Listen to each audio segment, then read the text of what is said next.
결혼한 지 7년째입니다. 저는 고등학교 국어 교사고 아내는 중견 광고 회사의 팀장입니다. 맞벌이 부부로 지내며 아이 하나를 키우고 있어요. 초등학교에 입학한 지 얼마 안 된 아들인데 아침마다 학교 보내고 출근 준비하다 보면 둘이 얼굴을 마주하는 시간은 하루에 1시간도 채 안 됩니다. 요즘은 아내 얼굴을 정면으로 바라본 게 언제였는지도 기억이 잘 안 납니다. 같이 사는 사람이라는 느낌보다는 아이의 엄마 함께 사는 동료 같은 느낌이 더 가까워요. 여보, 오늘 저녁은 내가 준비할게. 회의 늦게 끝났지? 그날도 퇴근한 아내에게 그렇게 말했는데 그녀는 대답 대신 고개만 끄덕이며 방으로 들어갔습니다. 예전 같았으면 고마워. 나 진짜 배고팠어. 하며 웃었을 텐데 요즘은 그런 미소조차 찾기 어렵습니다. 그날 밤 불 끄고 누워 있는데 아내가 조용히 말했습니다. 우리 언제부터 이렇게 대화가 없어졌을까? 가슴이 철렁했습니다. 뭐라고 대답해야 할지 모르겠더라고요. 그저 내가 요즘 좀 무심했지? 미안해. 그 말밖에 할 수 없었습니다. 아내는 아무 말 없이 고개를 끄덕였고 그날 밤은 그걸로 끝이었습니다. 그 시기부터였던 것 같아요. 아내가 외근을 자주 나가게 된 것도 이번 광고주는 까다로운 분이라 현장 미팅이 많아. 회의, 출장, 야근. 늘 바쁘다는 말만 반복됐습니다. 처음엔 별 의심 없이 고생하네 싶었죠. 그런데 이상하게 점점 집에서 웃는 일이 줄어들고 출근 준비엔 더 신경을 쓰는 모습이 눈에 들어오기 시작했어요. 옷차림, 화장, 머리 스타일. 예전엔 10분이면 끝났던 준비가 요즘은 30분도 넘게 걸리더라고요. 여보, 요즘 스타일이 좀 바뀌었네.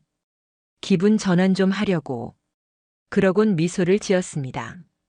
그 미소가 이상하게 낯설었습니다. 어느 저녁 아내가 말했습니다. 오늘 외근 나갔다가 도윤 선배 만났어. 기억나? 그 말에 머릿속이 멈칫했어요. 대학생 때 종종 이름 나왔던 동아리 선배. 아, 그 잘생겼다던 선배. 응. 지금은 광고주 쪽 이사래. 우리 회사랑 같이 일하게 됐어. 그 말은 뭐랄까. 예전 기억을 건드리는 말이었습니다. 익숙하고 낯선. 그날 이후 아내는 종종 그 선배 이야기를 꺼냈습니다. 오늘 회의 중에 도윤 선배가 진짜 웃긴 얘기에서 빵 터졌어. 일 너무 많아서 힘들었는데 그 선배 덕분에 좀 웃었어. 처음엔 그냥 업무 얘기겠거니 했습니다. 그런데 어느 날 툭 던진 말이 스스로도 이상했습니다. 요즘은 도윤 선배 얘기를 자주 하네. 아내는 대답하지 않았어요. 잠시 멈칫한 뒤 그런가? 그냥 편한 선배라서. 그날부터 뭔가 달라졌다는 느낌이 들기 시작했습니다. 저를 향한 시선이 사라진 느낌. 대화는 점점 줄고 미소는 다른 쪽을 향해 있었습니다. 그게 질투인지 불안인지 아니면 그냥 지친 마음 때문인지는 잘 모르겠습니다. 하지만 하나는 분명했어요. 아내는 지금 어딘가 멀리 가고 있었습니다. 그날은 아내가 회식이 있다고 말한 날이었습니다. 여보, 오늘은 거래처 회식 있어서 좀 늦을 거야. 예전 같았으면 너무 늦지 말고 들어와 정도의 말은 했을 텐데, 그날은 그냥 그래, 다녀와라고 말했습니다. 그 말 한마디에 마음이 왜 그렇게 무거운지 모르겠어요. 어딘가 가벼운 불안 같은 게 계속 맴돌았습니다.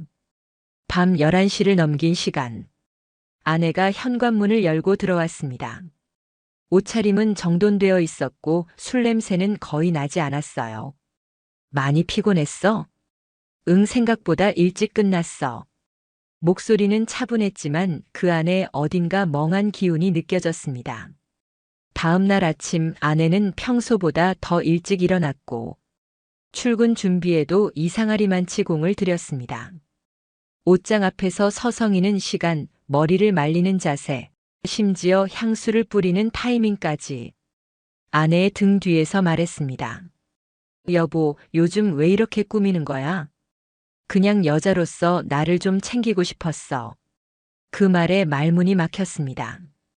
그녀는 지금 아내가 아니라 한 사람의 여성으로서 뭔가를 느끼고 있다는 말 같았거든요.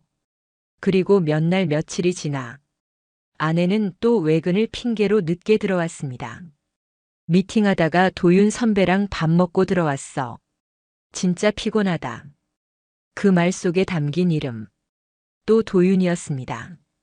조심스럽게 물었습니다. 그 선배랑 자주 보나 봐? 아내는 멈칫하더니 프로젝트 파트너니까 자주 만나게 되지. 그 말 맞는 말인데 왜 그렇게 찜찜했을까요? 며칠 후 우연히 아내의 휴대폰 화면을 스쳐봤습니다. 오늘도 고마웠어. 너랑 얘기하니까 마음이 좀 편해졌어. 보낸 사람은 도윤. 그날 밤 아내는 침대 옆에 조용히 앉더니 말했습니다. 여보, 요즘 나는 그냥 사람으로서 위로받고 싶은 마음이 커. 처음 듣는 말이었어요. 그녀가 느끼는 외로움, 그 말 한 줄에 다 들어 있었습니다. 그게 그 사람 때문이야? 아내는 고개를 떨구더니 말했습니다. 그냥 나한테 말 걸어주는 사람이 고마웠어. 그날 이후 아내의 귀가는 점점 늦어졌고 집에 있을 때도 핸드폰을 손에서 놓지 않았습니다. 혼잣말로 웃는 표정이 자주 보였어요. 그 웃음이 저를 향한 게 아니란 걸 알면서도 모른 척했습니다. 그리고 결정적인 날이 왔습니다. 아내가 회식이라고 했던 그날 밤. 지인에게 전화를 걸어 확인했지만 그날은 회식이 없다는 말만 돌아왔습니다. 무작정 나섰습니다. 강남 신논현 쪽 도윤 선배의 회사 근처 카페. 저 멀리 유리창 너머로 두 사람의 모습이 보였습니다.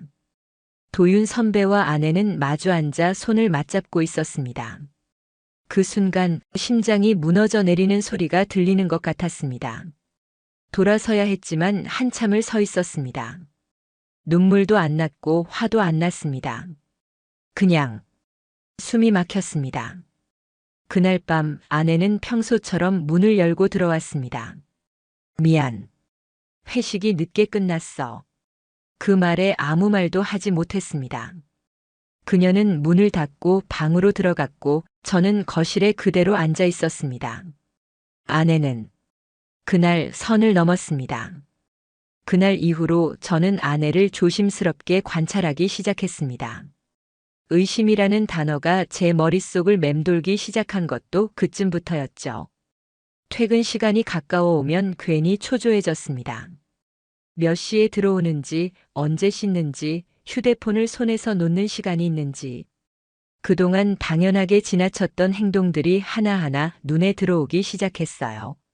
아내는 여전히 바쁘다고 했습니다. 이번 주는 보고서 마감이야. 진짜 정신없어. 하지만 그런 말들이 이제는 제게 보고하는 것처럼 들렸습니다. 지금 내가 누구랑 시간을 보내는지 미리 말할게. 그런 느낌. 주말에 아이와 함께 시간을 보내자고 해도 이번 주는 힘들어. 팀원 회의가 있어서 워크숍 준비해야 해. 그 말들을 그대로 믿기엔 이미 저는 그 웃음이 진심이 아니라는 걸 알아버렸습니다. 아내의 휴대폰은 늘 뒤집혀 있었고 화장실이나 베란다에 혼자 있을 때면 혼잣말처럼 웃는 목소리가 새어나왔습니다. 한 번은 조용히 다가갔더니 응, 나중에 전화할게. 하고 바로 끊더군요. 그날 밤 아내가 샤워를 하는 사이 노트북에 연결된 클라우드 앨범을 열어봤습니다. 몇 장의 사진이 자동 업로드 되어 있었어요. 낯선 카페, 낯선 조명, 그리고 그녀가 찍힌 사진 하나. 앵글이 낮았고 웃고 있는 모습이 자연스러웠습니다. 누군가가 그녀를 바라보며 찍은 사진. 그게 무엇을 의미하는지는 설명하지 않아도 알겠더라고요. 그때 가슴이 철렁했어요. 단순한 불안이 아니라 이제는 내가 모르는 시간이 존재한다는 확신 때문이었어요. 그날 이후로 저는 아내의 일정을 따로 기록하기 시작했습니다. 캘린더에 표시된 외근 장소, 회식 날짜, 미팅 대상. 그녀의 말과 실제 움직임이 맞는지 비교하기 위해서였죠. 한 번은 회사 근처에서 우연히 마주친 아내의 후배가 말했습니다. 형수님, 어제 조기 퇴근하셔서 부럽더라고요. 요즘 팀장님이 일찍 가실 땐 되게 기분 좋아 보여요. 그 말을 듣는 순간 머릿속이 하얘졌습니다.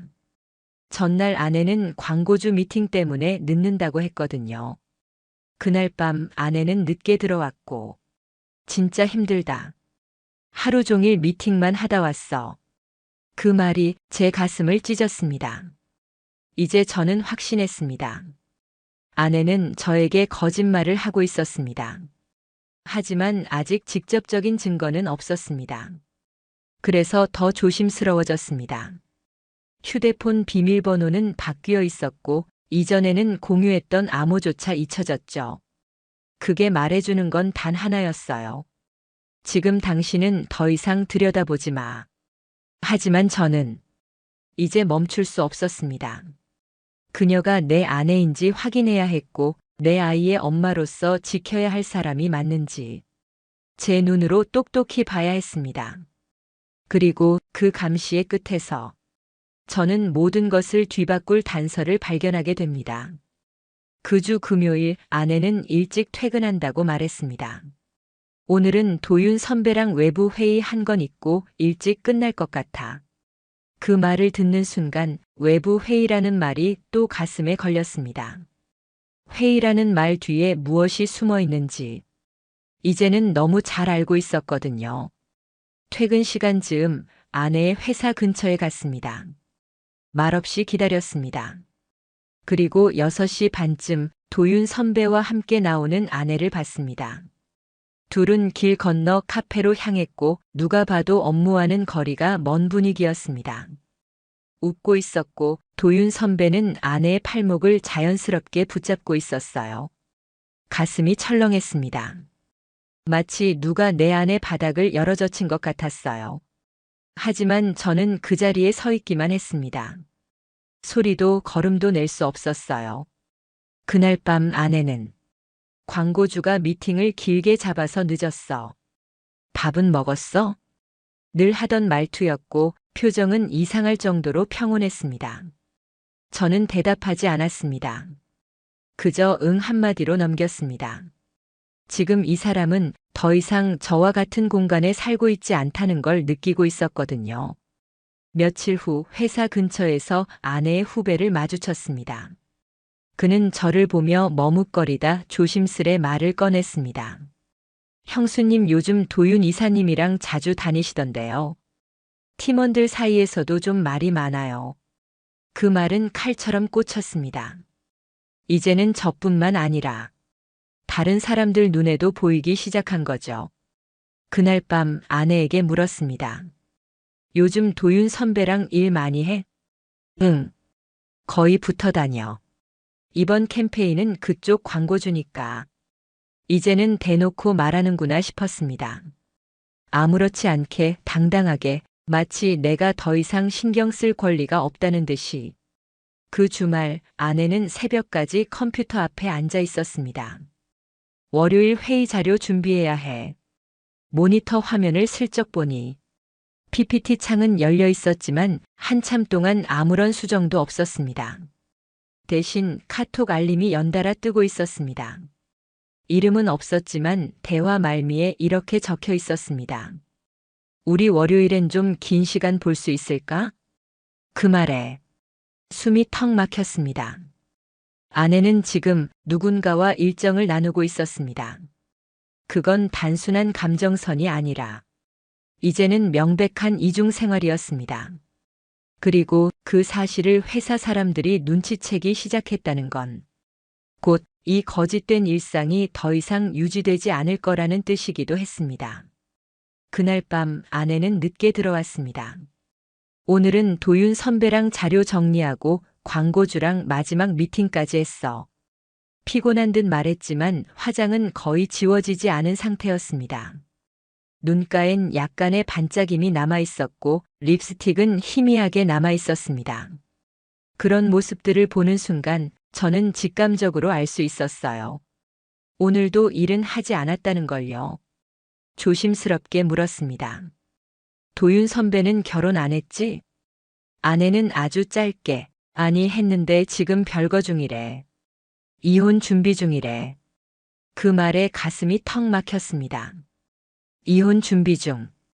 그 말이 아내의 마음을 열게 한 열쇠였겠죠. 책임 없는 감정에 스스로 면죄부를 주기 위한 포장. 그렇게 믿고 싶었던 걸 겁니다. 하지만 저는 믿지 않았습니다. 다음 날 저는 조용히 도윤 선배에 대해 조사하기 시작했습니다. SNS 계정, 업계 커뮤니티 관련 기사. 놀랍게도 도윤 선배는 아내와 아이가 있는 정상적인 가정의 남자였습니다. 부인의 계정에는 생일 사진이 올라와 있었고 도윤 선배는 아이와 함께 놀이터에서 찍은 사진에도 태그되어 있었죠. 이게 이혼 준비 중인 사람의 생활일까요? 그제야 확신했습니다. 아내는 철저하게 속고 있다는 걸요. 하지만 문제는 그게 아니었습니다. 속든 말든 그녀는 이미 제게 거짓을 반복했고 그 거짓은 제 아들과도 연결된 가족을 무너뜨리고 있었습니다. 그날 밤 아내가 잠든 뒤 저는 핸드폰을 조심스레 들여다봤습니다. 잠금은 바뀌어 있었고 지문 인식도 등록되지 않은 상태였습니다. 그 순간 이제 이 사람은 나와 공유되는 인생이 아니구나 라는 생각이 들었어요. 그 다음부터는 움직였습니다. 아내의 일정표를 스크린샷으로 저장했고 클라우드에 자동 업로드되는 사진들을 백업하기 시작했습니다. 사진의 메타데이터에는 시간과 위치가 남아 있었고 그걸 보면 아내가 말한 장소와 시간은 일치하지 않았습니다. 예를 들면 이런 거죠. 오늘은 사무실에만 있었어. 그런데 사진엔 강남의 한 북카페가 배경으로 찍혀 있고 시간은 오후 2시 42분. 그 카페는 지난달 도윤의 SNS에서 분위기 좋다며 올린 장소와 동일했습니다. 의심이 확신이 되고 확신이 행동으로 바뀌는데 오래 걸리지 않았습니다. 아내가 외근을 나간다고 말한 날 저는 조용히 따라붙었습니다. 오후 3시 20분. 신사동의 한 골목. 그곳에서 아내는 도윤과 함께 건물로 들어갔습니다. 1층은 카페였지만 2층은 프라이빗 룸이 있는 공간이었어요. 회의보단 데이트에 가까운 공간. 저는 문 앞까지 따라가진 않았습니다.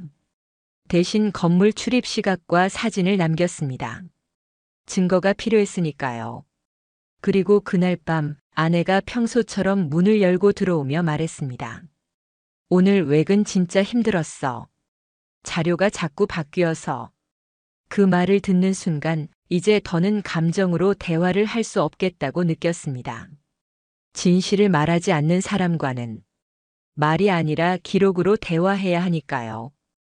아내의 움직임은 더 이상 제 말로는 막을 수 없었습니다. 그래서 저는 말이 아닌 기록으로 대응하기로 했습니다. 클라우드에 자동으로 백업되는 사진, 캘린더에 남겨진 일정 메모, 위치 기반 앱 사용 이력까지 하나씩 들여다보기 시작했어요. 그중 결정적인 게 있었습니다. 4월 14일. 아내는 광고주랑 대면 미팅 있어서 외근 간다고 했죠. 하지만 클라우드에는 그날 찍힌 사진이 있었어요. 남양주에 있는 한 리조트. 회의실도 없는 곳이었습니다. 사진은 그녀가 직접 찍은 게 아니었어요. 앵글은 낮았고 아내가 와인을 들고 살짝 웃는 모습이 담겨 있었습니다. 분명 누군가가 그녀를 바라보며 찍은 사진이었습니다. 그리고 그 누군가는 도윤 선배라는 걸 모를 수가 없었습니다. 그때 숨이 막혔습니다. 그 사진 하나가 말해주는 게 너무 많았어요.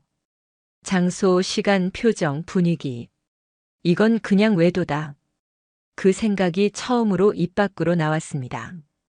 그날 밤 아내가 샤워를 하는 동안 노트북을 켜고 사진 메타데이터를 확인했습니다. 촬영 시간 오후 2시 38분. 위치 남양주 땡땡 리조트. 아내는 그날 4시까지 서울 본사에 있었다고 했거든요. 심장이 쿵 내려앉았습니다. 이건 착각이 아니라 현실이었습니다. 다음 날 아내의 카톡 알림이 떴습니다. 어제 너무 좋았어. 너랑 있으면 시간이 너무 빨라. 보낸 사람 이름은 없었지만 내용은 설명이 필요 없었습니다. 그날 밤 아내는 무심하게 말했습니다. 요즘은 그래도 일 좀 덜 힘든 것 같아. 도윤 선배가 워낙 잘 맞춰줘서 그런가. 그 말에 저는 웃지도 못했습니다. 대신 마음속으로 중얼거렸죠. 그래. 이제 다 알겠다. 이후 저는 증거 폴더를 만들었습니다. 이름은 리엘러티. 그 안에 하루 단위로 자료를 정리했습니다. 날짜별 위치 캡처, 사진 메타데이터, 카톡 화면, 통화 내역, 녹취 가능한 짧은 메모. 그 모든 걸 저장하는 동안 속이 부글부글 끓었습니다. 분노라는 말로도 설명이 안 되는 감정이었어요. 그러면서도 마음 한구석에선 이걸 왜 하고 있는지, 무엇을 위해 이걸 모으는 건지 혼란이 밀려왔습니다. 하지만 동시에 깨달았습니다. 이 사람은 내가 말로 붙잡을 수 있는 관계가 아니구나. 나는 감정으로 기다렸고 그녀는 그 감정을 조용히 짓밟았습니다. 그날 밤 아내가 말했습니다. 이번 주말엔 친구 만나기로 했어.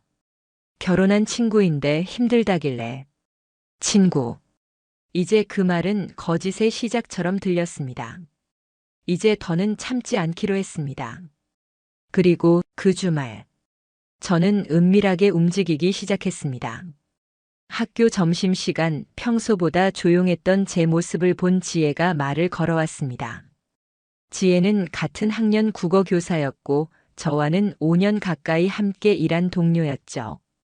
요즘 괜찮으세요? 툭 던지듯 조용히 말하더군요. 괜찮지 뭐. 왜? 그냥 요즘 선생님 표정이 좀 달라 보여서요. 말끝이 흐려졌지만 그 말 뒤에 무언가 있다는 걸 직감했습니다. 그녀는 한참을 머뭇거리더니 조심스럽게 말을 이었습니다. 며칠 전에 은수 씨랑 도윤 선배라는 남자 강남 쪽에서 같이 있는 거 봤어요. 퇴근길이었는데 분위기가 좀 이상했어요. 순간 머릿속이 하얘졌습니다. 숨이 멎는 것 같았고 손끝이 저릿할 정도로 감각이 사라졌습니다. 확실해? 제 목소리는 떨리고 있었습니다. 지혜는 고개를 조심스레 끄덕였습니다. 그 두 사람 예전에도 뭔가 좀 이상했어요. 한 번은 회식 자리에 도윤 씨가 잠깐 왔는데 서로 대하는 태도가 딱 보이더라고요. 그 말은 확인 사살 같았습니다. 내가 보고 들었던 모든 단서들이 이제는 의심이 아닌 사실로 바뀌는 순간이었죠. 그날 집에 돌아와 아내의 통화 내용을 몰래 녹음해 보았습니다. 이번 주 워크숍은 1박 2일이야.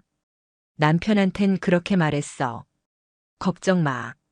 목소리는 낮았고 숨죽인 웃음이 뒤따랐습니다. 그 말을 들은 순간 이제 끝내야 한다는 생각이 확고해졌습니다. 그 주말 아내가 말한 대로 워크숍을 간다고 집을 나섰습니다. 하지만 저는 믿지 않았습니다. 확인해야 했습니다. 그녀가 도착한다던 지역의 숙박업체 목록을 검색했고 도윤 선배의 차 번호를 기억해 두고 있었기에 현장으로 직접 향했습니다. 그리고 정말 거기 있었습니다. 주차장에 도윤 선배의 차량이 있었고 리조트 3층 로비에서 두 사람이 함께 체크인하는 모습을 직접 봤습니다. 말이 필요 없었습니다. 그저 멀리서 지켜보다 사진 한 장을 찍고 조용히 돌아섰습니다. 그날 밤 저는 도윤 선배의 아내에게 메일을 보냈습니다. 제 이름은 밝히지 않았지만 첨부한 사진 한 장, 그들이 함께한 장소, 시간, 차량 번호까지. 다음 날 도윤 선배의 아내로부터 답장이 왔습니다. 그동안 계속 의심만 했어요. 근데 이걸 보니 확신이 생기네요. 감사합니다. 그 짧은 문장이 서로 다른 가정의 균열을 동시에 만들어내고 있다는 걸 느꼈습니다. 한 사람의 잘못된 선택이 얼마나 많은 관계를 망가뜨릴 수 있는지를 그때 처음 뼈저리게 실감했습니다. 이제 이건 감정의 문제가 아니었습니다. 현실이었고 정리해야 할 문제였습니다. 더는 지켜볼 수 없었습니다. 지금까지의 제 행동은 참는 거였고 이제부터는 행동해야 할 때였습니다. 아내와 도윤 선배가 함께한 사진, 클라우드에 남은 일정 변경 내역, 녹음된 통화 내용과 캘린더 기록. 이걸 회사가 모르게 넘어가선 안 된다고 생각했습니다. 아내는 업무 시간에 외부인을 만나 개인 시간을 보냈고 그 대상은 협업 중인 광고주 이사였습니다. 직장 내 윤리 규정, 이해 충돌 방지 의무, 그 어떤 조건으로도 회사가 묵과할 수 없는 내용이었죠. 저는 익명으로 회사 인사팀에 메일을 보냈습니다. 정중하고 조용하게. 하지만 확실한 내용과 증거를 정리해서 첨부했습니다.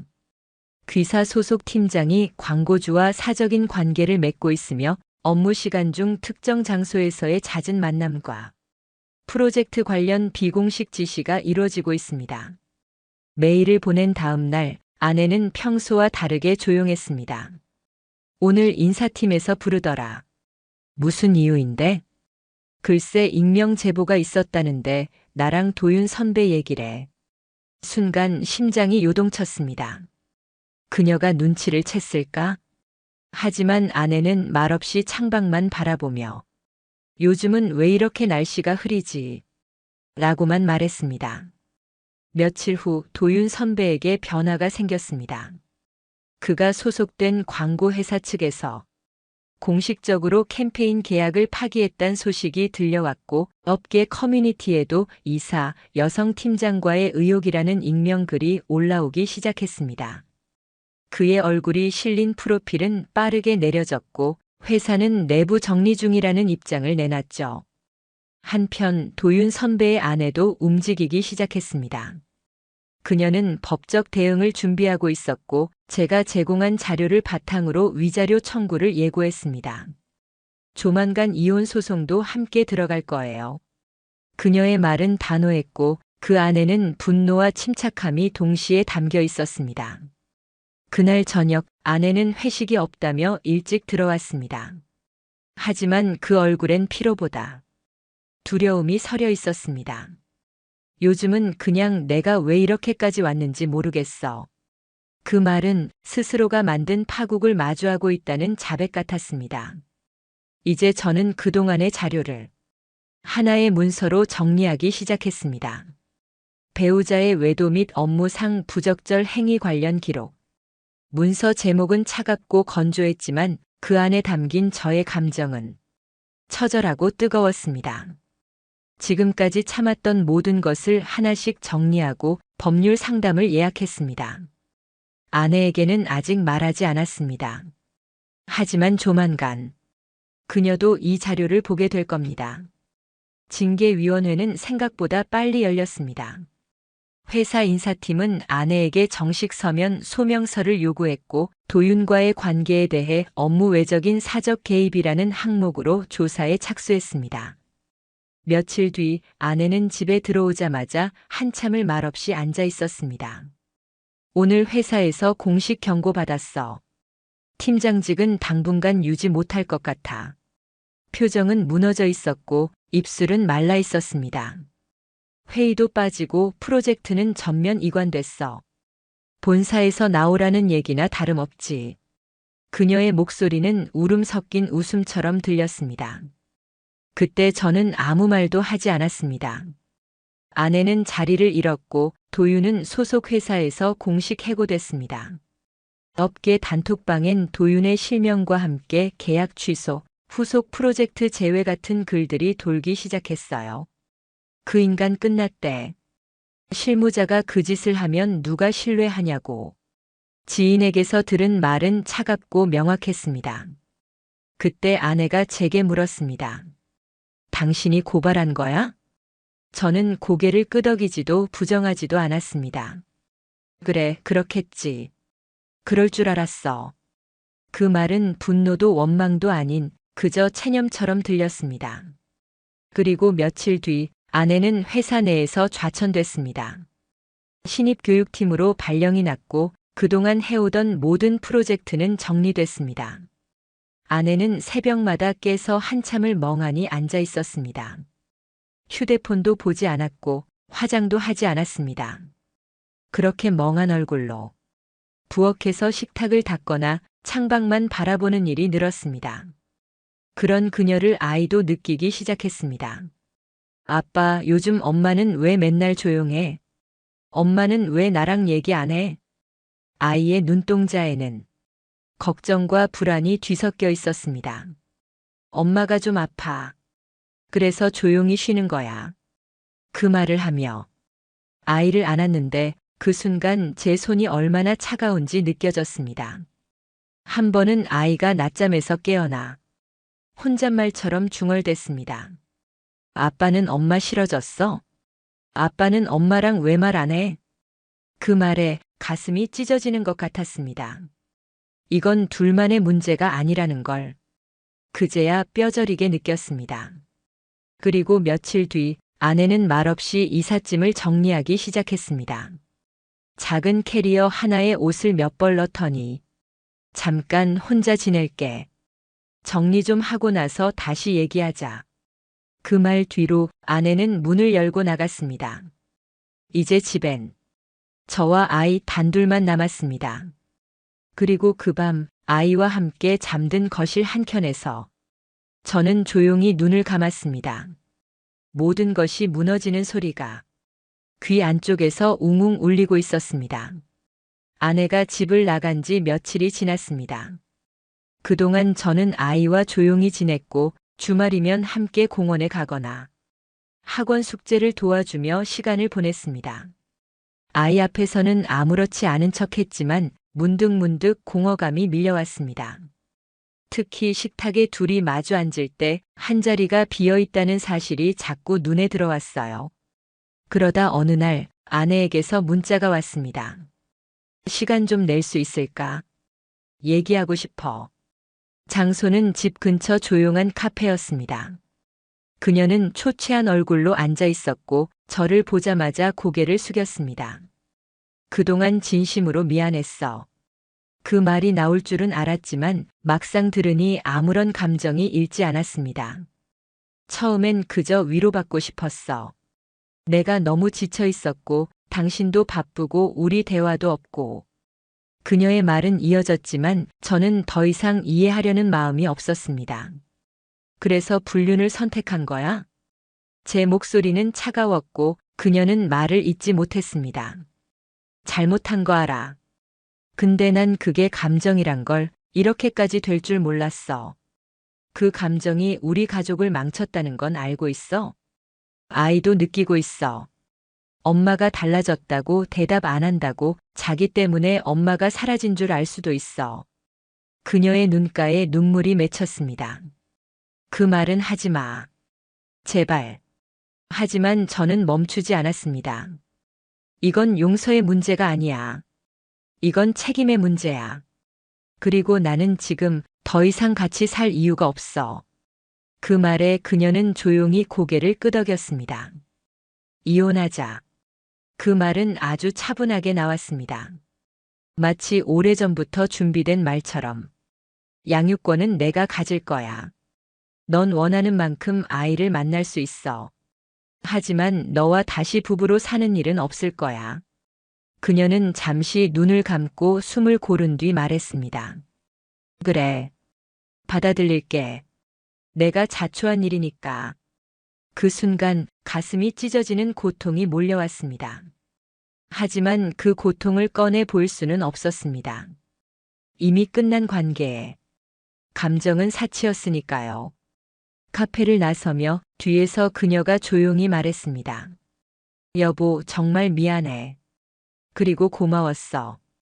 우리 아들 잘 부탁해. 저는 뒤돌아보지 않았습니다. 마치 그 순간 모든 소리가 꺼져버린 듯한 느낌이었습니다. 집에 돌아오니 아이는 아파트 단지 놀이터에서 놀고 있었습니다. 저를 보더니 손을 흔들며 달려왔고 아빠, 엄마는 언제 와? 라고 물었습니다.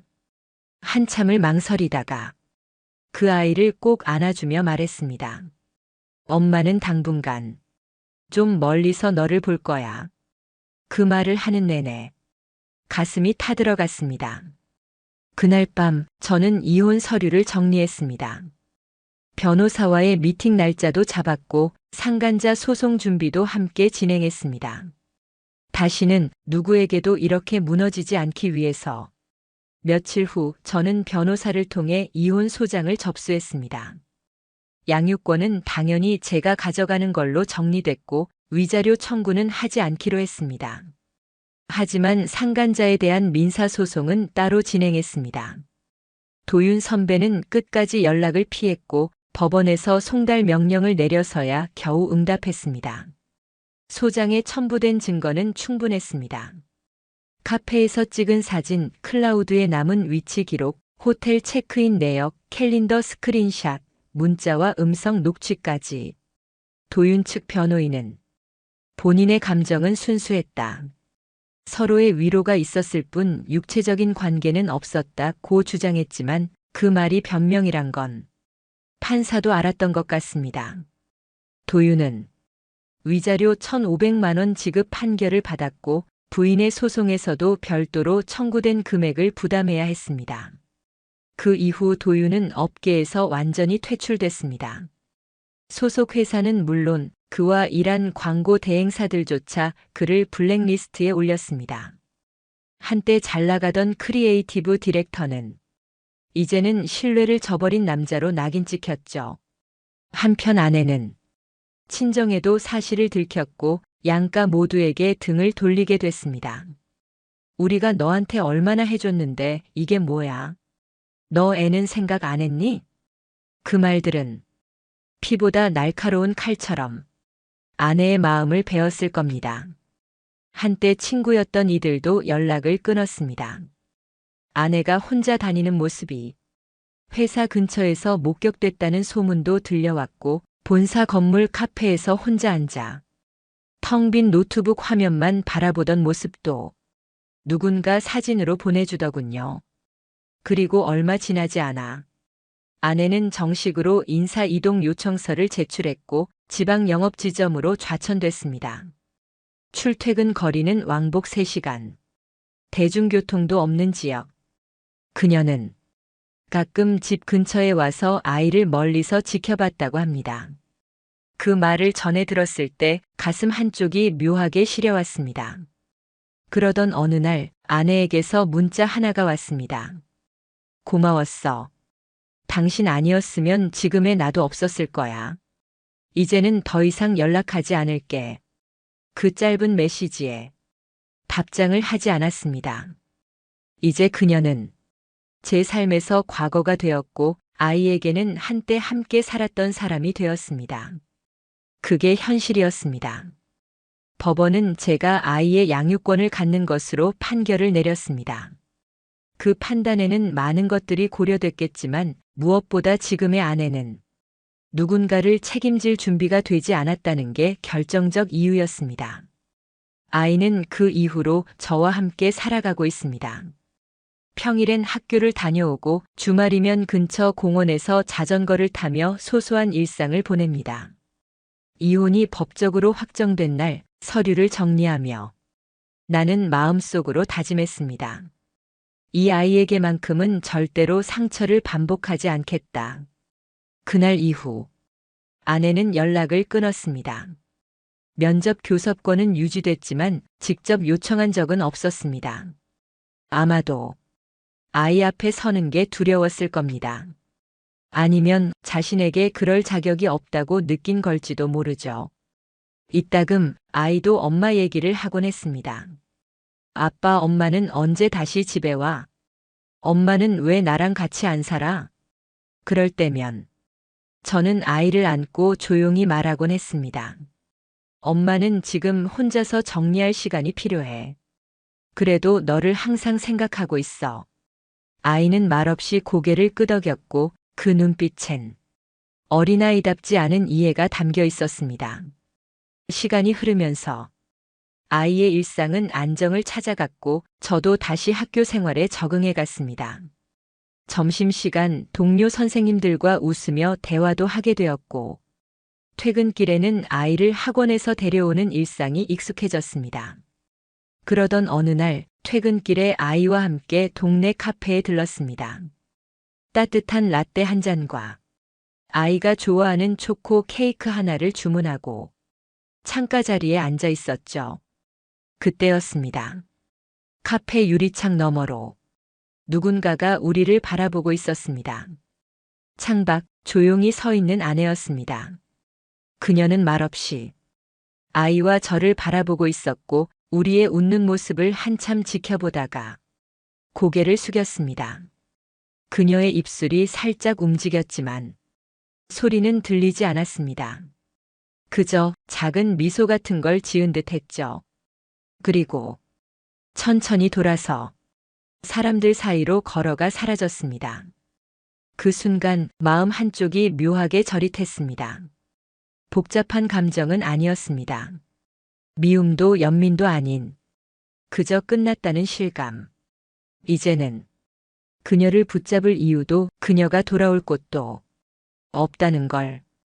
그날 밤 아이는 제게 물었습니다. 아빠, 오늘 엄마 본 것 같아. 저는 조용히 미소를 지으며 말했습니다. 응. 엄마도 너 보고 좋았을 거야. 그리고 아이를 꼭 안았습니다. 이야기는 그렇게 끝났습니다. 한 사람의 선택이 어떤 가정을 무너뜨릴 수 있는지, 그 대가가 얼마나 길게 이어지는지 몸으로 느낀 시간이었습니다. 이제 저는 아이와 함께 다시 새벽을 맞이합니다. 그리고 그 무엇보다 단단한 삶을 살아가고 있습니다.